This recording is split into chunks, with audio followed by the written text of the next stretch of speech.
2024. I am very positive as we enter the new year, and later this morning I will be attending briefly the beginning of Davey Warner's last Test match at the SCG, and I do hope, if it hasn't happened already, whoever knows anything about the missing caps, Dave Warner has represented Australia on more than 100 occasions. The baggy green caps belong to him. He has earned them and they should be returned. 2024 will see us rolling out an additional 300,000 fee-free TAFE places. This is, of course, on top of the 300,000 commencements that we had in 2023. We promised 180,000 and delivered 300,000. A great example of us providing cost of living relief through fee-free TAFE, whilst also addressing the longer term issues of labour market shortages and supply chain issues that Australia has to deal with in order to continue to put that downward pressure on inflation. Our priority will be to provide cost of living relief whilst taking pressure off inflation. And I've asked Treasury and Finance to come up with further propositions that we'll consider in the lead up to the May budget this year, following the MyEFO that we released in December. We also want to help more Australians live in their own home. Already 26,000 people have been helped in the first 6 months of our expanded home guarantee scheme. We'll continue to strengthen Medicare, and all 58 urgent care clinics that we promised would be open by the end of the year are now up and running right around Australia. And part of the agreement with states and territories to strengthen Medicare and to strengthen primary health care was to have further support there. We want a future made in Australia as well, and we are looking at further measures in ways that the transition to a clean energy future can lead to additional jobs being created here as well, through value adding, moving up the supply chain, making sure that we do make more things here, which is about Australian jobs here. And that's what our engagement with the world is about as well, making sure that Australia's position is strengthened by our engagement in the international community, including with ASEAN, including with our Pacific neighbours, but also, of course, the enhancements that we're making to improve our trade relationships, including the removal of any impediments to trade with China. We know that those impediments led to some $20 billion reduction in our trade, and we've seen that step up, and we'll see further advances in that this year, as we saw at the end of 2023. The removal of some of the impediments to some of the meat supplies going into China. I do want to mention a couple of other things as well before I take questions.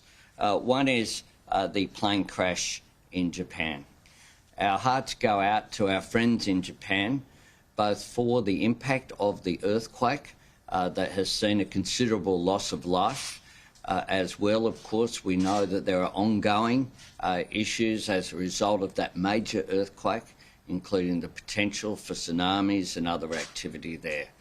And we will provide and have offered whatever support is requested by our friends in Japan.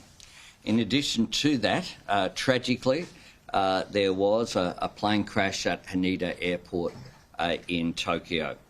Soon after that earthquake, that involved a plane that was providing support for the earthquake with a Japan Airlines flight. We understand that there were 12 Australians on board that Japan Airlines flight, but all of those people are safe and accounted for. However, any Australians in need of emergency consular assistance should contact the Australian Government's 24-hour Consular Emergency Centre on Australian number +61 2 6261 3305 that's from outside Australia or within Australia, 1300 555 135. That's 1300 555 135. I do want to make some comments about the release of documents that takes place every 20 years. The process there is that documents are provided to the National Archives of Australia 3 years in advance. So the documents for what occurred in 2003 were provided in 2020 by the then Morrison government to the National Archives of Australia.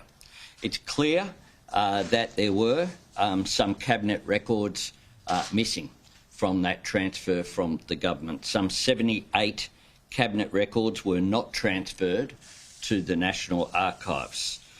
The Public Service have now, within days of being notified of that, provided the remaining documents to the archives, and the head of the Department of Prime Minister and Cabinet has commenced an independent review that will be conducted by Dennis Richardson as to how this failure in 2020 to provide all the appropriate documentation occurred.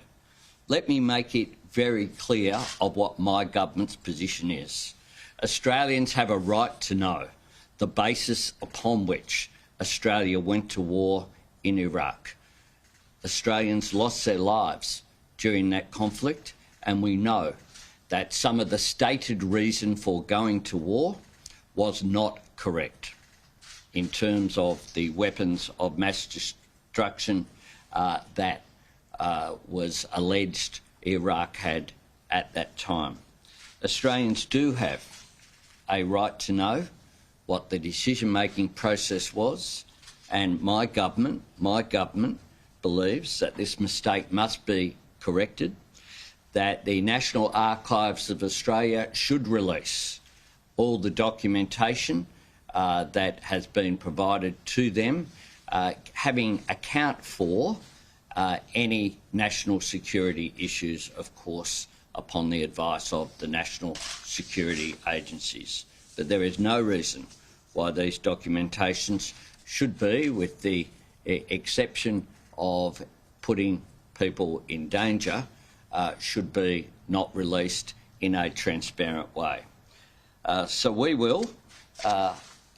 have asked that this occur, and if this doesn't occur, we'll look at whether the government needs to take further action to ensure that there's transparency here, because Australians do deserve to know the basis upon which the decision was made to send Australia to war.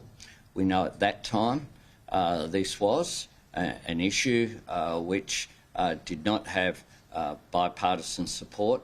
Simon Crean made the courageous decision and the tremendous speech when he saw off our troops here in Sydney of saying that we always support our troops, but we did not support the decision at that time.